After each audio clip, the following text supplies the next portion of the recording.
the clutch, power is disconnected. And when you don't do anything, because of spring, this will be compressed, this will be sandwiched, and the connection is there and the power is transmitted. So what it means? The clutch is in normally engaged condition.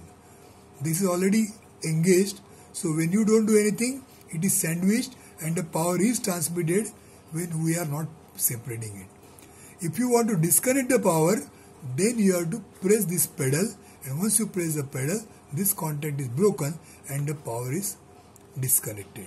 So for disconnecting power, you have to press the clutch. When you press the clutch, power is disconnected. If you don't do anything, if you don't press, then it is connected and the power is transmitted. So if you remember how the driving is carried out, the driver of a vehicle, what he has to do is, he has to press the clutch. Once he presses the clutch, then the disconnection takes place and then you can apply brake.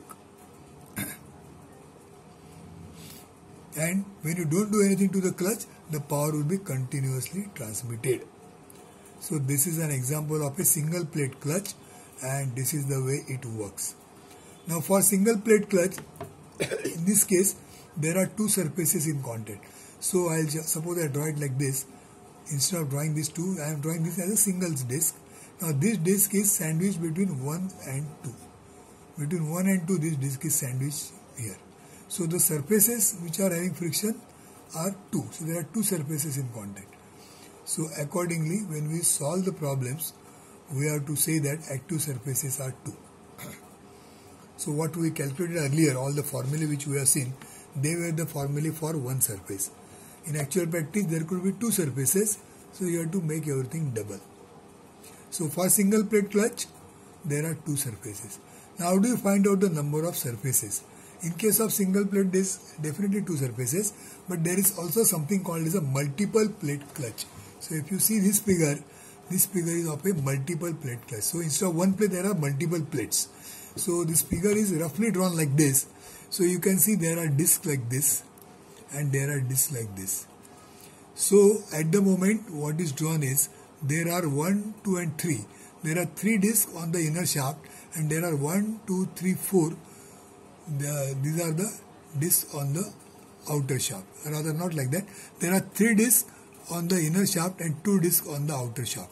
Now when the compression takes place, all these things they are brought together. That time there will be contact surfaces. Here there will be contact, here there will be contact, here there will be contact, here there will be contact. So now if you see, there are total 1, 2, 3, 4, 5. So when there are 5 plates, then there are 4 contacts. Here there were total 3 plates, 1, 2 and 3. The contact surfaces were 2. So there is a formula which says the contact surfaces or the active surfaces N is equal to number of inner plates plus number of outer plates minus 1. So here inner plates are 3, outer plates are 2. So 3 plus 2 minus 1, 3 plus 2, 5 minus 1 is 4. So 4 surfaces, 1, 2, 3 and 4.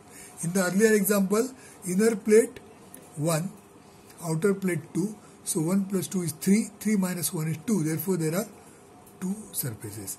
So inner plate plus outer plate minus 1, that becomes total number of active surfaces for the equation. So whatever formula we have earlier seen, for those formulae you have to multiply by total number of active surfaces. What all we have derived, those were for single surface. And actual case, you have to multiply it by the actual number of surfaces. And actual number of surfaces are found out by inner plates plus outer plate minus 1.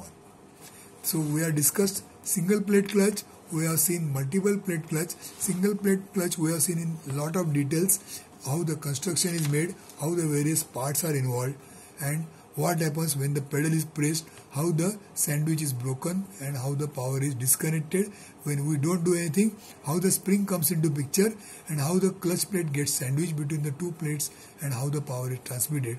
That is called clutch in normally engaged condition. When you press, the clutch becomes disengaged. So all this clutch information we have seen, working of a clutch, how it is constructed and how it is used. And for the multiple plate clutch, we have not gone into all the details, only we have seen how the plates are placed and how the contacts are made, and we have seen the formula for getting the number of active surfaces in the case of any clutch, for multiple plate clutch also, and even for a single plate clutch also. For single plate clutch, there are two surfaces. For multiple plate clutch, the contact surfaces depend on how many inner and how many outer plates are used. And then the power formula which we have seen, in that case the power formula is applicable for single surface, and actual surfaces are found out based on the number of inner and outer plates. So that is what we have learned about clutches. Earlier we have seen bearings, we have seen different derivations, and after derivations we have seen what is the application. This is the one. We have seen what is the application of all these formulae when it comes to designing a bearing or a clutch, in which situation what is required. That is what we discussed. Constant pressure for bearing design, constant wear for clutch design, and after that we saw the single plate clutch and multiple plate clutch. So that covers the entire topic on bearings and clutches. So next time when we meet, that time we will see how to solve assignments on the topic called as bearings and clutches.